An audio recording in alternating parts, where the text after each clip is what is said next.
I'm of the opinion that everybody knows what hard work looks like and what hard work doesn't look like. And if you have dudes that are lazy on the floor, that won't dive, that won't give for one another, it's not as fun to watch. Welcome to the Jamodi Podcast, where we interview coaches and leaders to find out not just what they do, but how they do what they do. Becoming the best version of ourselves is Jamodi, just a matter of doing it. Today we are joined by head men's basketball coach of Legacy Christian Academy in Frisco, Texas, Cole Johnson. Coach Johnson was the head coach at Naaman Forest High School before coming to Legacy. Since being at Legacy, he's led the Eagles to 3 TAPS 5A state championship appearances, winning the state championship 2 times in 2019 and 2020. Coach Johnson has been twice named TABC Coach of the Year. He was recently inducted into the Greenville University Athletic Hall of Fame for leading the men's basketball program to the SLI AC regular season championship in 1996. Before we hear from Coach, take a moment to subscribe to our podcast and follow us on social media at Jamodi Podcast. How does culture drive performance? You know, my first response to that, Matt, was how does it not? How does culture not drive performance? One thing I've learned recently, or it's crystallized recently, is relationships over revenue. Coaches operate on a currency of relationships. You know, for some folks, their gifts are financial planning. Some of it is making a dollar. For us, we take who we are, we impart who we are and immerse it into who our kids are. And so we operate on a currency of relationships. And ideally, that return on investment is we're overjoyed as coaches when we see our kids return the favor, so to speak, by investing in somebody else. But we try and teach them how to fail. We try and teach them how to succeed. We try and help them be better than us. And so we invest, we deposit, we withdraw. But the bottom line is people, you know, the bulk of kids are not going to remember their records. They're not going to remember overall the specifics of it. There are going to be a few. You know, I averaged 17.8 points per game, I averaged this many rebounds. You know, there are going to be a few that remember that. But the whole thing about it is they're going to remember the relationships. They're going to remember the experiences and the memories and how people responded to that. So, you know, with that, culture has to drive performance.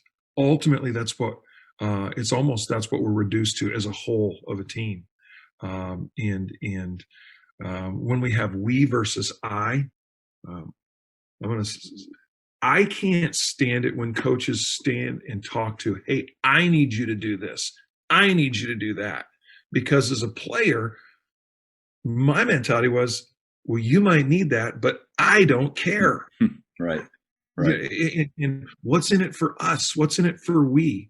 You transfer that ownership. It puts everybody on a similar level, even though they have different roles, and the kids start owning it. And then our job is to then guide that culture into in a manner that we can hopefully see the growth from that. We can see the product from that. So I don't know if that's clear as mud, but the idea is just, how does culture not drive performance?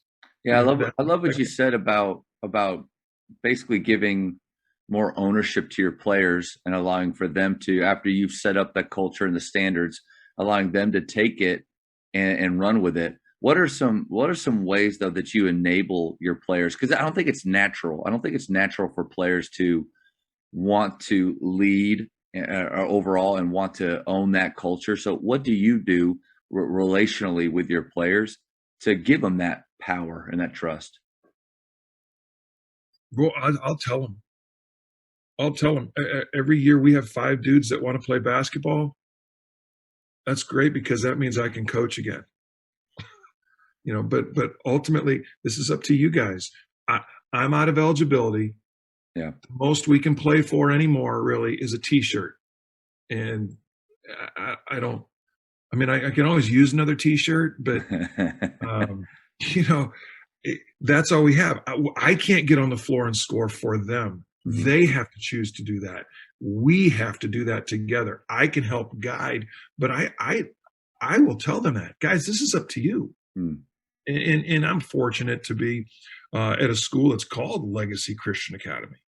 What do you want your legacy to be? Yeah. What do you want to be remembered for? Do you want to be remembered for somebody that's non-committal, that throws out a half-baked plan, that goes into games ill-prepared? Is that what you want? What are you leaving behind? Hmm. What are you leaving for the next guy? And so a lot of questions like that. But then, I know Jason Garrett always took a lot of heat for this phrase, but it's about the process. Yeah. Yeah. The process, and that pulls emotion out of it, because now things become a bit more rote. Um, and so I will tell them that, guys, this is the culture that you want to create. Yeah. We'll either fly or crash based on you. And I'm not talking about wins or losses. People love to watch hard work. Mm. So let's work, and I'm of the opinion that everybody knows what hard work looks like and what hard work doesn't look like. And if you have dudes that are lazy on the floor, that won't dive, that won't give for one another, it's not as fun to watch. Mm. When you have a team that feels like it's them versus the world, they will crash. And people won't want to go watch them. They won't get support. And this just creates this big chasm. And so it's, guys, okay, culture is everything. How can I will ask them this, if you have concentric circles, one right around the other, how is it possible for us to impact high school basketball on a national level? A lot of kids will go, no, right? Is it possible for us to impact Texas basketball, North Texas basketball? TAPS 5A District 1 basketball. Is it possible for us to impact legacy athletics, legacy boys athletics? So you have all these kind of concentric circles. What can we control? What can we impact? We can do that through being kind and working hard. If you're kind and you work hard, you don't really even need to be that smart. People will want to give you jobs because you work hard. And so a lot of that is just going to come down to, hey, we're going to work as hard as we can, and we're going to be kind, but we have to think about what we want to leave behind for others. And so constantly trying to push that ownership, and figuring out what they want to commit to. And that's really hard sometimes. Mm-hmm.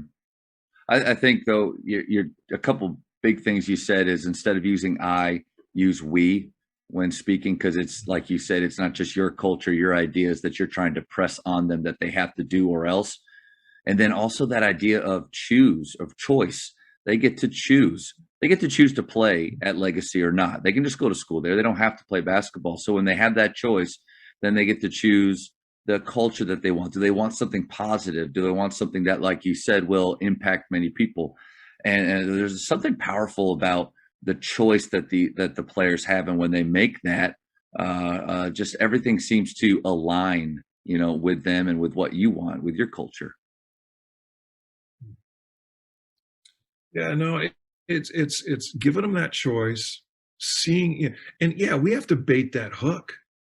I mean, we've got to, but you'll see things like, players will want to be at practice more usually. Mm-hmm. If you can, there are going to be days. I've said this to players before as well. I said, Josh, there are going to be days that you hate the game of basketball. Like you have zero desire to play, but you're going to love being around your buddies. Mm-hmm. And then there are going to be days that you just do not want to be around your buddies, but you love the game of basketball. And And I said, you've got to draw from that. And Josh is a guy that played for me a few years back. But to be able to give him that, to say, listen, you have to have a draw to it. You have to have a connection. You have to be tethered, but to give that ownership, you love the game, you love the players. And on the best days, you love your teammates and the game, and you love competing. And it's kind of like the trifecta and the clouds part. And it's a great day. Yeah. Here's another thing too.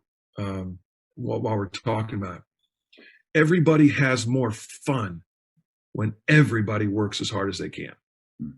You can think about teams that you've played on or coached where one guy or two guys just don't care and they just don't work hard, and they plant that seed of bitterness or resentment, and you get other guys that start going, well, he didn't even want to be here. Well, he doesn't work hard. He doesn't dive on the floor. He doesn't make the extra pass. He won't take a charge. But when everybody will do that, then everybody starts getting a little bit more amped. Yeah. And you can even be competitive with that. And I know I'm just kind of going from one thing to the next, but when we're on the same team, Matt, I'm not always going to do the heavy lifting. You're not always going to do the heavy lifting. Heavy lifting meaning getting the job done on the court. When you're on the court, you're doing the heavy lifting. I'm on the sideline. I need to be encouraging you who are doing the heavy lifting. And my goal, if I'm competitive, it's a good time. I want to see how amped I can get you, because I want to see if you can make one more trip down the floor and you're wiped and you're exhausted and you're just so desiring a whistle to stop. And I just want to say, come on, Matt. Come on, Matt. Come on, Matt. You got this. Come on, go, go, go. It'll be funny and fun to me to watch you work. So there are a lot of things there that you can do, but you've got to establish a climate of trust, reliability, unselfishness, and ownership. What is your favorite culture building activity? I already talked about the we versus I. Two things here. A number of years ago, I received from Tim Coleman, who works with Athletes in Action. He sent me a life map, and you got to be careful with this one, and it's got to be guarded. But it is my favorite, and we don't do it every year. We'll do it at different times. But a life map, you talk about 5 or 6 H's, and one of them is a heritage. So you talk about what are your geographical, ethnic, or family factors that have influenced or contributed to who you are today. Your heroes. What relationships have played a key factor in influencing who you are. Then you have high points, events or activities from different times in a person's life, which constitute their most positive experiences. And then you have hard times. So heritage, heroes, high points, hard times, which are pains or trials. And this is where you really got to be careful. But difficult situations, tragedies, oftentimes this comes up with a lot of kids will start talking about divorce. Yeah. Or a lot of kids will start talking about depression or where their value comes from. Hard times, what still hurts? How does it still hurt? How have these situations affected how you view God? And then you have hand of God or holy moments. What were your most life-changing experiences or discoveries about God? And you can just see, I mean, you start kind of heritage and you just dig deep. You just take this drastic deep dive and you start peeling back the layers and you start seeing who kids and who people really are. And then you have your heart connections, significant relationships, friendship, romance, how they influence life decisions or how they were instrumental in growth. How did it affect later relationships? So you have about 5 or 6 H's there. Yeah, I call it 5 H's or life map. And what we will do is we might do that within the varsity. And typically when that happens, I will go, and I'll be the first one to. So they're to spill the sharing, beans they're sharing these in front of everybody, in front of their in team. front of their team. Yeah. I've only done it with varsity. What was the reaction or now? So I'm assuming you're in a room, you give them time, or maybe they did it even before. You gave them the outline, they were writing things down, and then you're in a room and guys start to share these. Like, what was the reaction or outcome of that? Well, frequency of it is we might do one a week. Okay, If you do everybody, if you do 3 or 4 at the same time, everything's overwhelming. Yeah. done together, and it's not going to quite stick. Mhm. This is a typical response. Man, I had no idea. Mm. I've had that. Man, I had no idea. And you get a kid that you get a kid that knows nothing about this other player, and they go, "Oh, man, I'm so sorry." Man, and understanding those stories too between teammates, it just might allow them to treat each other, I guess, a little bit more delicately at times, or with more understanding. They connect. Yep. Or there's that, or I've been. That's my. I've been through that too.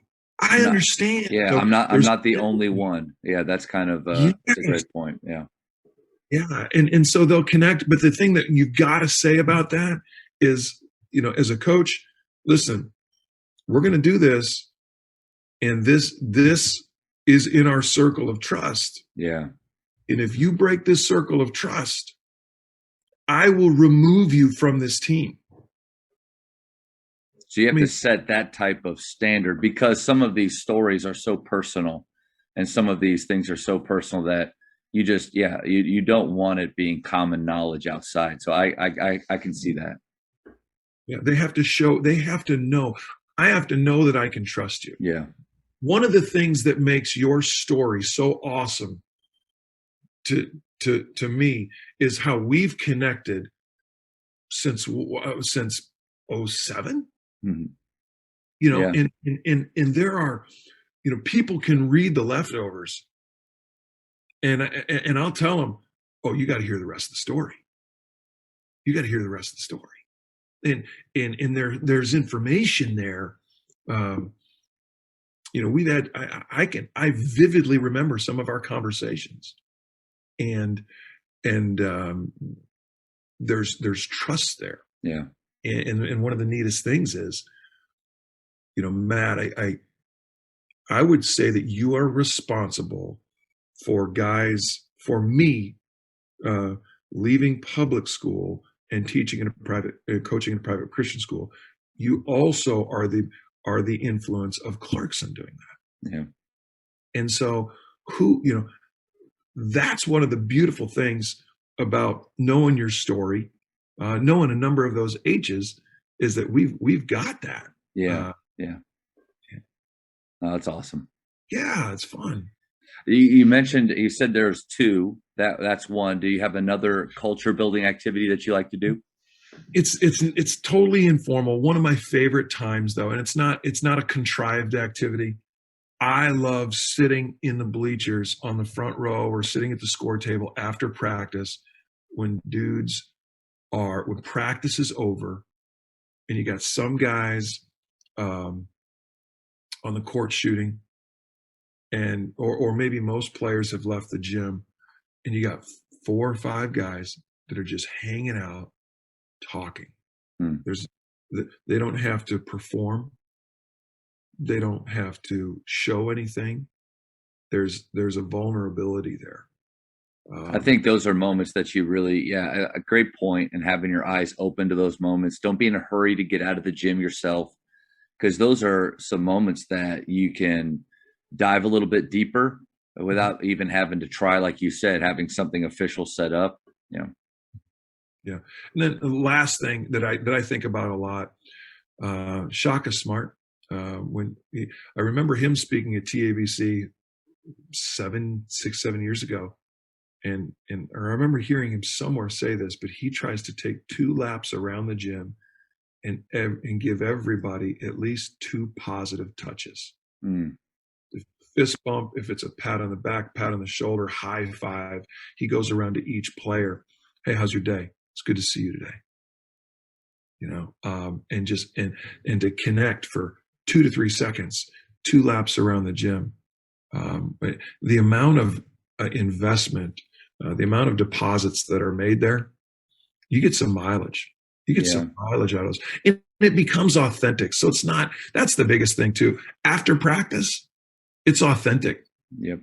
This life map, it's authentic. It's not fabricated. It's you're doing life together. And you can remain at a surface level. You can show up at the gym and you can coach and you might be able to put a couple plays together. But there's our last state championship in 2020. I had 2 guys that earlier on in the season, they wouldn't even sit at the same dinner table. So we go to team camp. These 2 dudes don't even want to sit at the same table in a Whataburger. And the coolest thing for me was after that buzzer sounded, they were the first 2 people to lock eyes and connect. And I will, a photographer just happened to get a picture of that embrace. And that's one of the richest memories in my coaching career, is seeing those 2 guys who God is in the business of redeeming relationships. And those 2 guys lock eyes and connect, and they both just start bawling. And that's authentic. They could put their differences aside, but we wouldn't have been nearly as good. Yeah.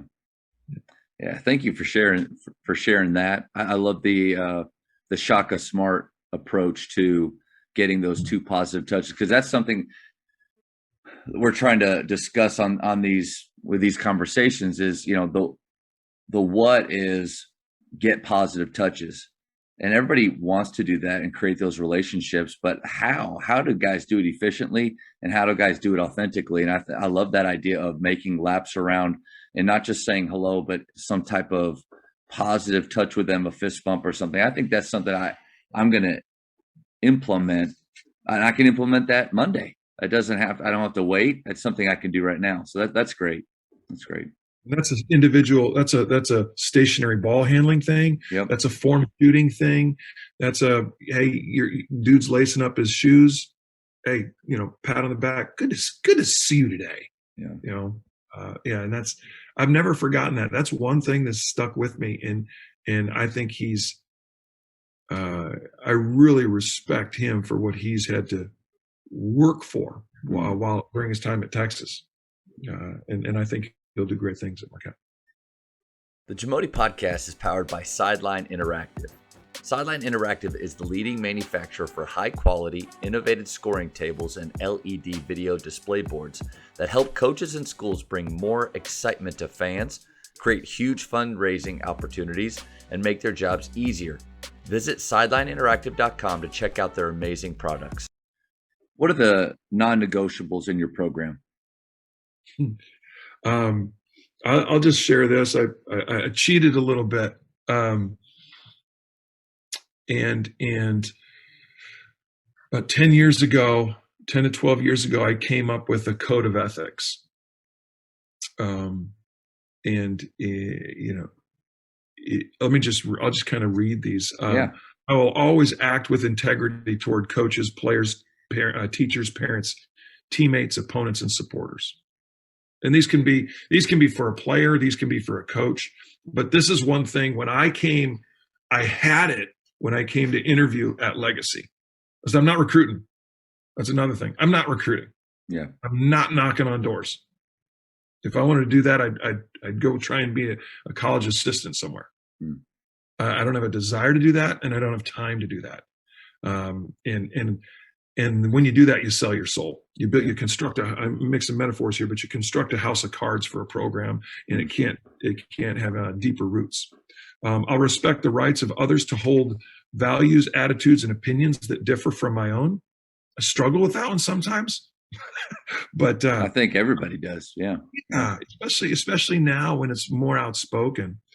But these are basically eight things to say that I will treat others with respect. I will play fairly, respecting the game.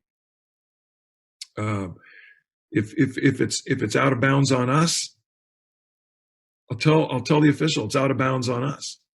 I mean, now most of us know that the official's not going to change his call, but Not like in that commercial. I don't know if you ever saw the commercial where the kid comes up, it's like, "Coach, I hit it out," and the coach says, "Go tell him." And the kid goes and tells the ref, and the ref says, "Oh, thank you." It changes the thing. Like, yeah, it's not going to happen like that, but I appreciate what you're saying. yeah, yeah, right. I mean, if he looks at me, I might listen. It's going this way. It's going that way. Whatever. But we're going to play we're going to play the game fairly. Don't dishonor the game, for Pete's sake. In the spirit of the game, I can find loopholes in the rules. Okay, well, good luck getting games scheduled. Yeah. When you play that way. I'll respect my body as it's my tool for coaching or playing basketball. I'll represent my school with class, honor, and dignity, both on and off the court. I'll seek to do my best in the classroom as I do on the basketball court, understanding that education is the key to my future. I'll allow myself to be, this is a good one, I'll allow myself to be held accountable. And that's even when we come on the floor coaching. Mm-hmm. We submit to the authority of the officials, whether we like them or not. We submit to their authority. The hardest part in that is when we feel like there are moves that put our kids in danger. That can be a little tricky to navigate. But I'll abide by the rules set forth by TAPS and set forth by the school, if that's eligibility or academic eligibility, as well as the coaches, knowing the rules are set and established and considered for our best interest. But first and foremost, we're going to work hard.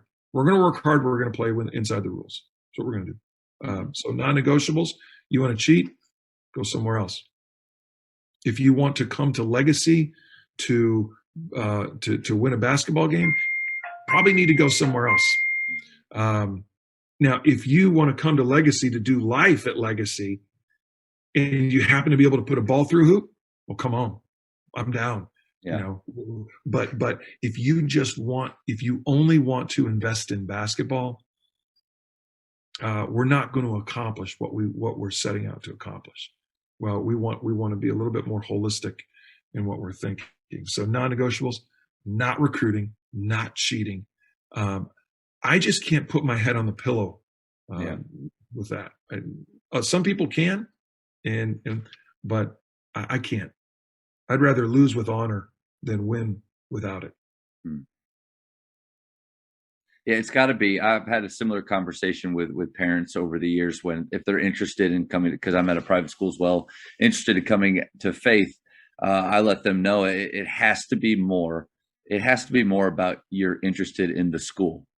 You're interested in the school, the biblical infusion, the academic standards that are here. Like basketball has to be third on that list that you're interested or excited about. Because if it's first, and let's just say you don't get exactly what you want, because that's a high possibility for every player and every family, is the picture that they had does not turn out that way. Well, if it was all about basketball and basketball now you're frustrated with it, what's going to keep you there? Why keep going? So it has to be about the school and what the school can do, the environment it can provide. And then, I like how you said, if you like to put the ball in the hoop and you can do that and you want to run and gun and have some fun, then it could be a pretty cool place for you. But I love those standards that you have set. What do you do with those as far as, a parent meeting, you're reading them out, or you have your players sign it and come back to you, just a form of, I've had, go ahead. Yeah, I've had players sign it before, a player contract. I don't always. Yeah. It kind of depends on where we are culturally, even within our program. But the player contract are four things. Number one, to be a great teammate. Number two, practice with a strong work ethic, energy, and focus. Number three, play hard each and every play with a sense of urgency. Number four, understand the hows and whys of what we're doing. I stole that. I can't remember who I stole it from. It was a while ago, but there. I want to say there was an ACC coach that used that about I don't know, 10 years ago. They were having a rough. They hit a rough spot, and I don't know that. I don't know that he used number one, be a great teammate, but I'll have him sign it. It's right there if you want. I know for all the viewers, they can't even read it there, but it's right here. The idea, being a great teammate involves abiding by those 8 bullet points of treating others with respect. That's being a great teammate. In addition to, working hard. In addition to good energy, good focus. I've had players sign it before. I'll tell you who else has it. Forgive me. I'm forgetting his name right now. He was at David Lipscomb, who was the coach at Lipscomb for a while. Don Meyer. Don Myers, he had 12 comments: to play here, or to play here, to stay here, and to win here. Definite dozen, 12 bullet points. Another great one there. And he's, I've had players sign that before too. So I'll change it up sometimes from the definite dozen to a player contract.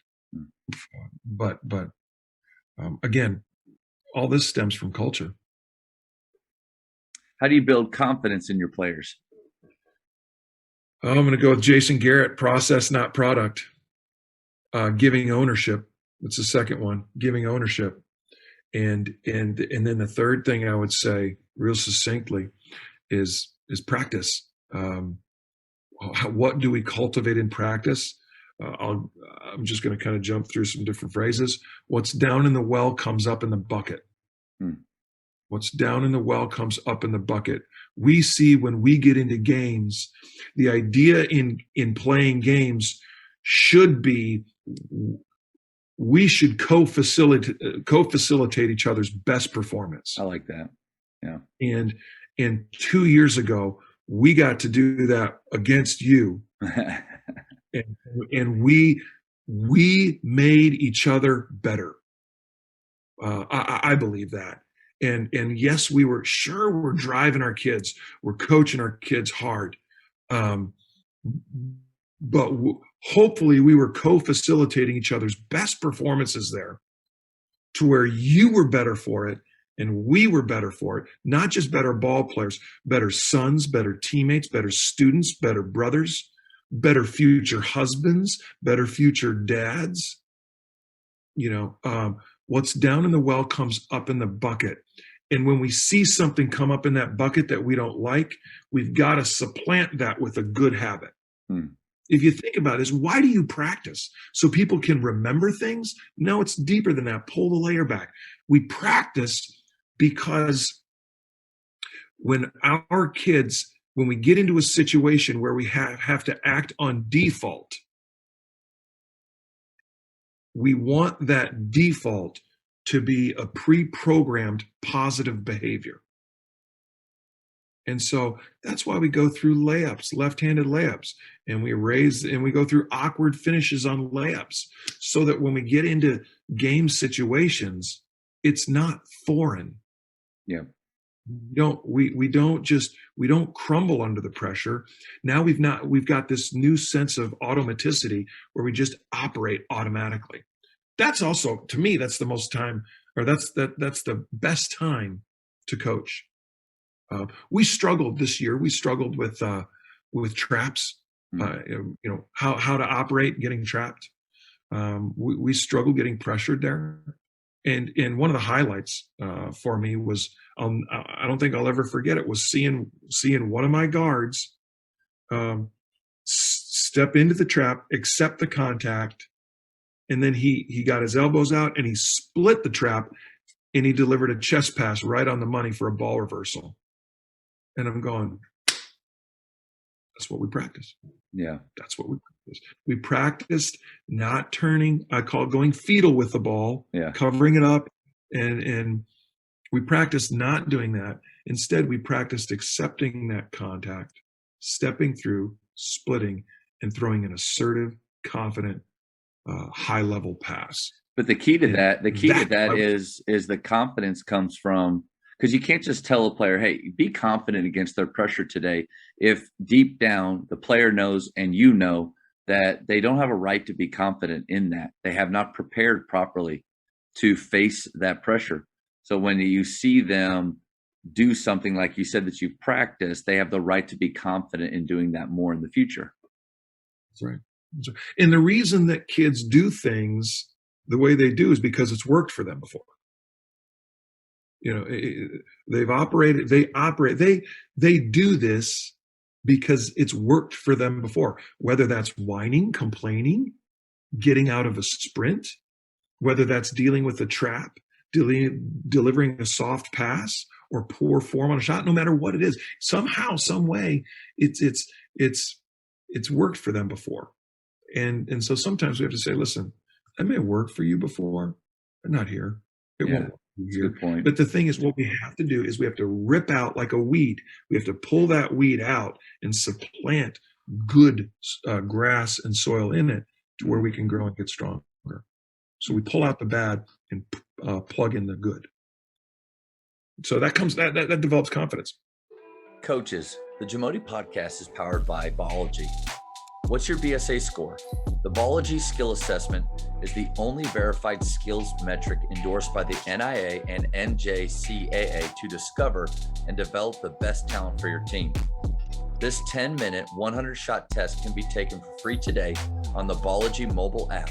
Elevate your game. How do you handle defeat directly after a game with your team in the locker room? Oh, man. Non-COVID year. Usually after home games, after every home game, I let my kids go over and see the crowd and see their fans, greet their fans. Win or loss, you let them go over. They're not going to hear what I have to say. Yeah. After a win, they're too excited to hear what we have to say. Mhm. After a loss,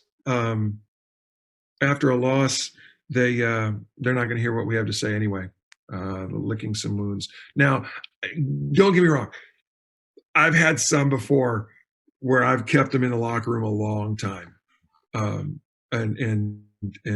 I think the joke this year was, Coach, you kept us in the locker room for 22 minutes after the game. I said, well, that's 1 minute for each turnover. I said, you don't want to be in there longer? Don't turn the ball over as much. That doesn't do a whole lot. That's not real positive. It's not positive at all. It's funny though. It's funny. It is funny. And we all laughed about it. And, a couple games later, we had a few turnovers and I said, hey, Less all time. right, I got nothing. See? So I try to live by that, but after a game, win or loss, home game, I like our guys to go see the fans. That shows that the fans are appreciated. It can take some of the sting out of a loss. Mm. And it probably gives you a few minutes to calm down and allow the emotion of it to go away as well. Yeah, after I go outside and break a clipboard or something like that, Punch a floor. I don't do that very often. But I have been, or my hand. Yeah, I've broken my hand before on sideline. I think you were at that game. Yeah. But that wasn't after the game. No. But in terms of getting kids to see their friends, getting kids to see their parents, getting kids, that can do a couple things. Number one, it shows them a greater value, relationships. It shows them, it can take some of the sting out of it. If a kid didn't play or if they didn't play well, they can go meet with mom or dad or their friends. I've just found that that 5 minutes or so um, does a lot of positive things for us. Hmm. I don't, and I kind of stole that from soccer. I think, if you watch any international soccer, which I don't watch much, but I feel like after the game, they go over and they clap their hands and kind of appreciate the fans. Yeah. And oh, that's nice. It's not like, oh, well, that's sweet, honey. That's healthy. Hmm. That's healthy, and we want people to come play the role that's a role inside of a culture or inside of a program. They can't do the heavy lifting, but well, they can encourage the heavy lifting. Hmm. Why do they yell during free throws? Because they think they can influence the game. So let's go show them that we appreciate them. And so there are a lot of obvious things that does, and there are some subtle things that does as well. But really, outside of that, we try and limit it. I let the kids talk on the bus. I don't want it to be a prison sentence. I would rather have kids come on the bus and enjoy it. Sometimes we'll stop by Quick Trip on the way home. We've been known to do that before. I had stopped by Quick Trip. Everybody gets a big Q and a bag of chips or whatever. And again, we enjoy fellowship, and it gives me time to think about it. There are, I've done a lot of things, but those are probably the most practiced things. I think those are great ideas, and I think helping us as coaches to get past what our high school coaches did. Just because they did it that way doesn't mean it's the right thing to do right now. Like, if we lost a game, coaches didn't want to hear a peep out of us on the way home. Let the guys enjoy each other, enjoy the time that they have. I think those are great reminders. I mean, I've never known a coach that wants to lose. Yeah. I've never met one. And for that matter, when kids are signing up to be on a team, I don't think they want to lose. I think they want to succeed, and and so that's every team's different. Every team handles it differently. Some kids, it's in the same way that when you have my sons handle discipline different. We always hear about, well, the one kid you look at them like sternly and they start crying, and you look at the other one sternly and they go, what? Every kid handles it differently. Yeah. I have found that more, I don't think I've had to reaffirm what I've said on the following day's practice. So if we lose on Tuesday and we practice on Wednesday, I don't think I've ever gone back and said, hey guys, remember what I said last night? Usually it's, hey guys, I need to tell you, I'm sorry for what I said last night. Yeah. We can tend to spit venom and destroy confidence, and we can make major withdrawals out of the culture of our program based on how we respond to a loss. And the other thing, you look at mindset or culture code. Mindset, Carol Dweck, and culture code, Daniel Coyle. And they talk about a growth mindset. Love watching you work hard. It's good watching you grind, good watching you struggle, good watching you make some adjustments. A lot of good things there. Mm-hmm. It'll keep them coming back for more, and it starts giving them more ownership of, oh, this is how we operate. It's based on how we operate, not our results.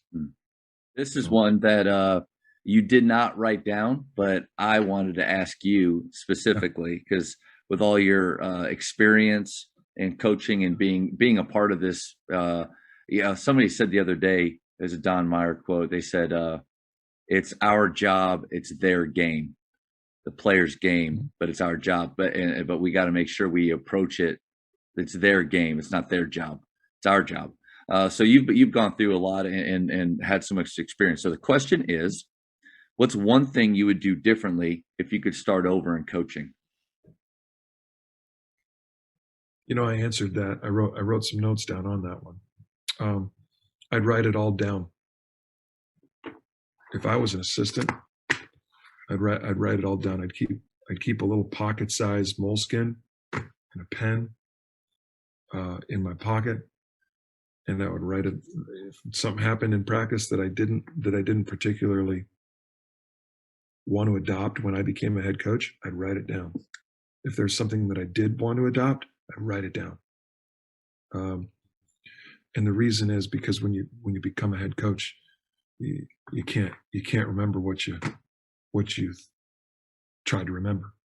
You forget it. Instead, it can be, listen, I don't want standing in practice. I never want lines of more than 4 guys. Whatever that is, too much talking. Practice goes too long. Short practice, lack of direction, lack of focus, whatever. I'd write it all down, and I think that's really, really, really important for any coach to do. Really, right? Not just guys starting out or that are trying to work their way up. I think that's a great idea for all of us, because there's been so many times either during a practice or after practice that you try to make that mental note of that worked really well, and we need to continue that or enhance it, or we need to adjust, and here's how I think we can do it better. But man, relying on yourself to remember those things, that's a dangerous game right there. So the habit of having something that you can write down is great. yeah. And that's one thing I'll try and have any aspiring assistants do. I mean, sometimes you can write it down on the practice plan, but to be able to, just to be able to write it down, you can just look at things. You can look at things in there. Hey, walking from drill to drill, film. Hey, we need crate and rebounding. Whatever the drill is, we're jogging from outlet, from the lane to the outlet, or transition. Whatever you see, just write it down. If it's a culture thing, you write it down. If it's a start, whatever it is, good or bad, you just write it down, because we'll forget it. Mm-hmm. Out of sight, out of mind. Yeah. Thank you for sharing that. That's great. Yeah. Well, here's what I typed. I would keep a little moleskin notebook with me in every practice and write down what I will and won't do in my programs. Mm. And it's not meant to be critical. That needs to be highly confidential. Yeah. Let's give credit where credit is due. Scott Imes and Kyle Lintelman were my first year as head coach. I'm seeing these guys off in the corner write stuff down. I'm going, I became a bit more insecure. Tons of stuff that I wouldn't do that this guy's doing right now. What's going on? Is there a mutiny? It didn't went that bad, but I asked him. I said, "Hey, what are you guys writing down?" And then I had to ask them, as the head coach, I had to be ready for this. Would you mind sharing that with me? Well, I think we need to have a growth mindset too. Not just we get to this point where we're head coaches now. It's the idea that we can't learn or adjust or be told that something's not the best that it could be. You don't want to get to that point. And so, yeah, being authentic and open to change and what other guys have to say is huge. Well, and you think about this, when I loved having Scott Imes and Kyle Lintelman on my staff. They were fantastic. And Kyle's gone on to do great things, and doing great things at Naaman, and Scott Imes has gone on to do some great stuff in basketball when he was at McKinney and stuff like that. But the thing is, when you have your head coach up at the top, the horizontal communication is so natural. When you and I were an assistant for Clarkson, we might talk about some things, but the challenge became the vertical communication, because we would talk about stuff we'd put in a notebook. Well, when I'm a head coach, I'm going to do this and I'm going to do that. Well, really, that's the stuff that Jeff needed to hear. Mm. And not he was totally open to it, but what is okay to share, what is acceptable to share, but to open up that vertical communication, because ultimately that helps us be the best we can be. Coaches, the one thing that every team needs is confident shooters. The last 8 years at Grapevine Faith, our teams have averaged 354 made threes each season. I love getting to share with coaches how our shooters train, and more importantly, how they think. If you would like to enhance your shooting culture at your school, contact me directly at jamodipodcast@gmail.com. Coach, I think it's time for the speed round. The speed round is about 30 seconds. I'm going to throw out some quick questions to you. The first thing that pops in your head, you got to answer it. First thing. Michael Scott. Michael Scott. First one. You ready? Favorite ice cream flavor? Boy, strawberry. Favorite soda? Dew. I just chose that one because I knew it. For high school, shot clock or no shot clock? Yes, shot clock. Texting or talking? Talk. Favorite holiday? Oh man, Christmas. Favorite NBA player of all time? Oh boy, that's a tough one. I don't have 30 seconds for this answer. I love Last Dance, Michael Jordan. Nice. Invisibility or super strength? I'm invisible when people close their eyes. Super strength. Place you most want to travel? Man. All-inclusive resort inside the tropics. Nice. Favorite childhood TV show? Oh man, Dukes of Hazzard. Nice. Last one. Godfather or Star Wars? Oh boy, There's a lot riding on this one. there is a lot. With the subtle nuances, I'd probably go Godfather. Oh, okay.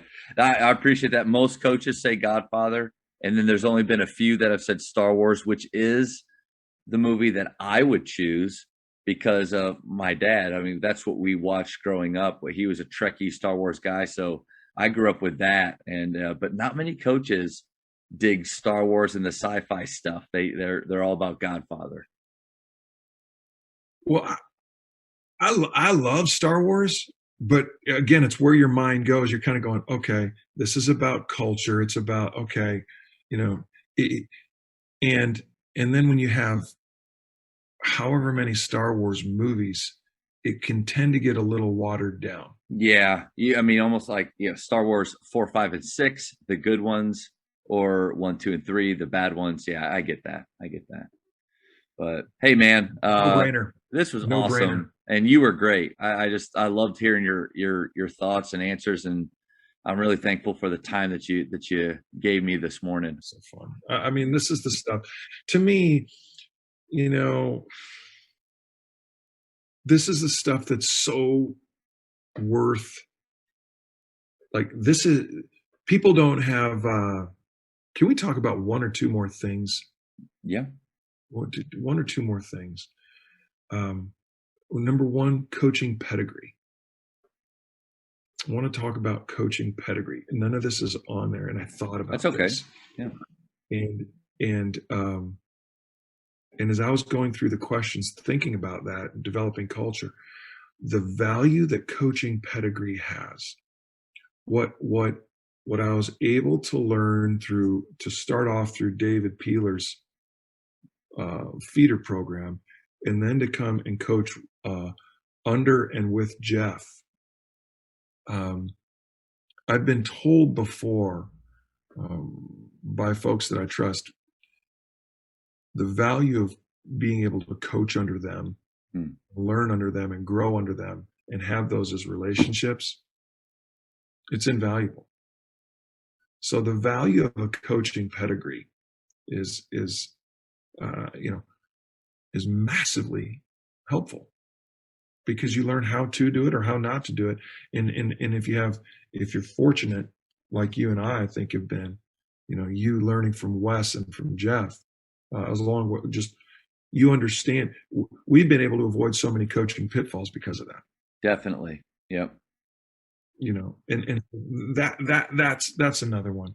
But then the other thing, you talk about coaching pedigree.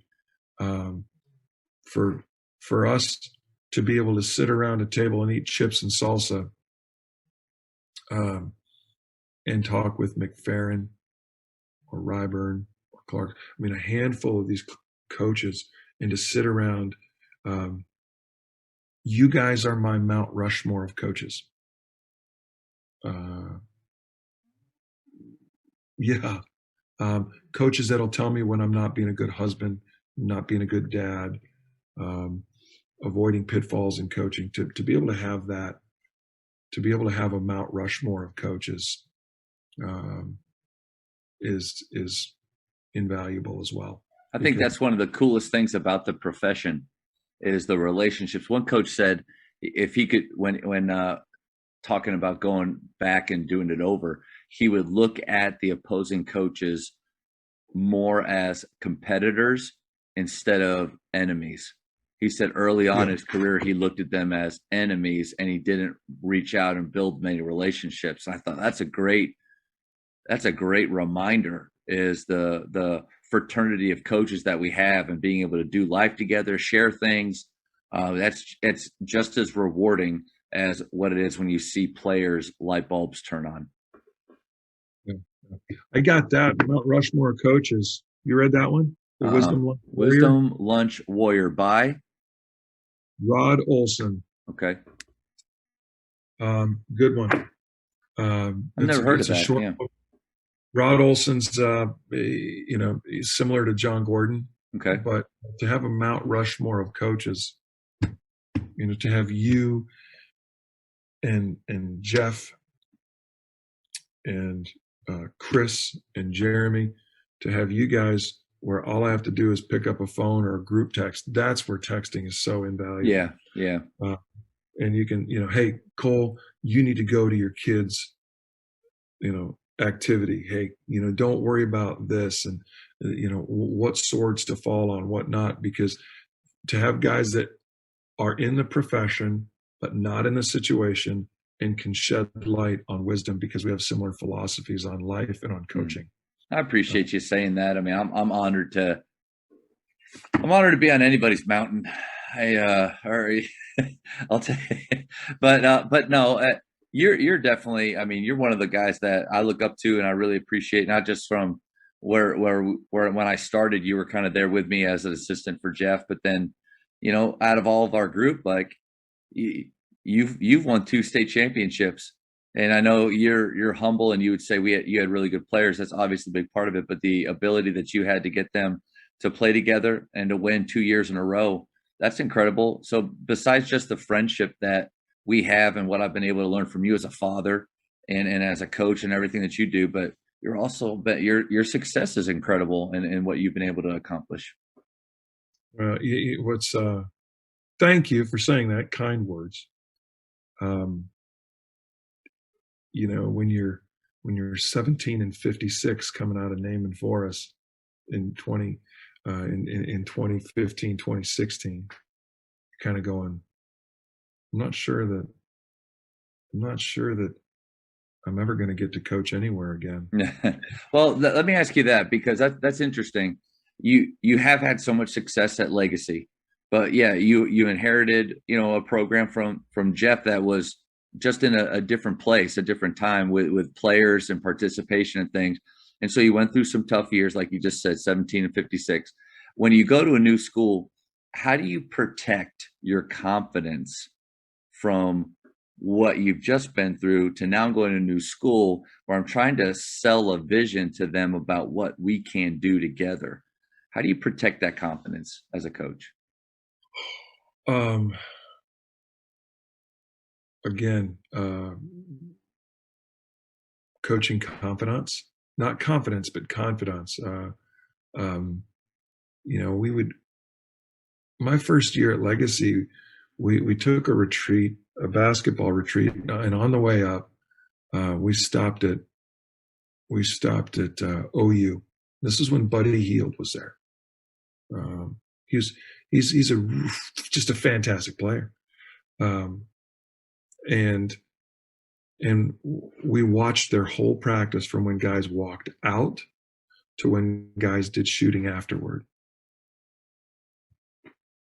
And the drills were very similar in nature. Were very similar. You know, you might see some small differences in rotations and in sequences and stuff. But in terms of passing drills, dribbling drills, press breaking, I mean, you kind of lean over and you go, well, we work on that. Well, we work on that. We work. It's Matt, I would protecting confidence. I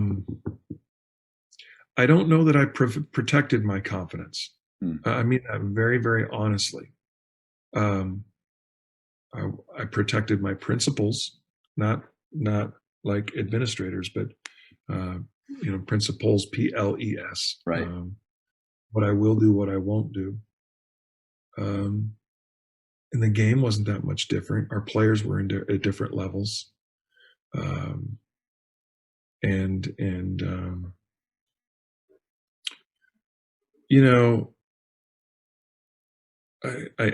was strangely enough, Jeff leaves in 2012, 2013 to go to Plano East and graduated, I believe, in 9 or 11 that year. Yeah.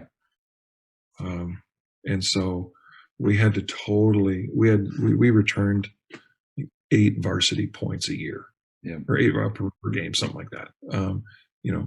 5 minutes of varsity a game. So we, out of a total of 160 minutes, we had 8. we were just green. We're in a different place. Interestingly enough, we were back there. We're similar to that stage this year at Legacy.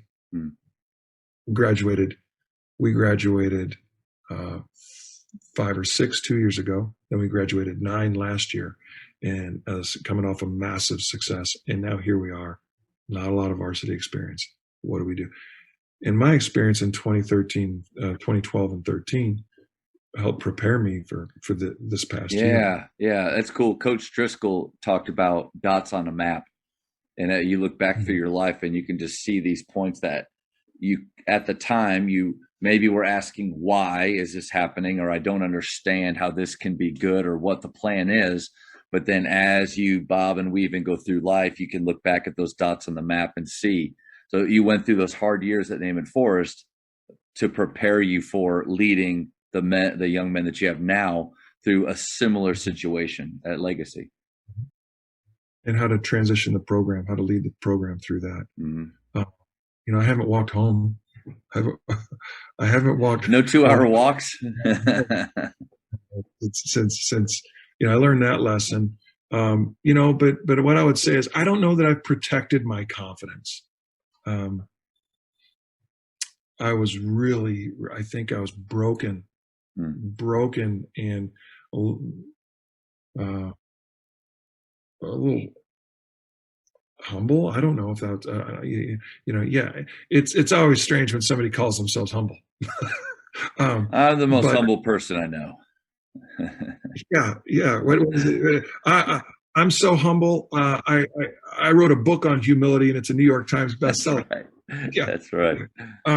But anyway, protecting confidence, I don't think I did. I don't think I was able. All of the callus had been torn off of me coaching. What works? What doesn't? Well, these things work. I know they work. It's what I learned. I've coached it before successfully. It's proven to be a successful building block. But there was just pruning going on. And you learn that, you don't have to get real wacky. You don't have to be a mad scientist. Those were some hard years, and it's been much easier on me at Legacy. I think it's more of a fit. Thank you for checking out today's episode. Please take a moment to subscribe to this podcast, share it with your fellow coaches, and find us on social media for what's coming up next on the Jamodi Podcast. It's just a matter of doing it.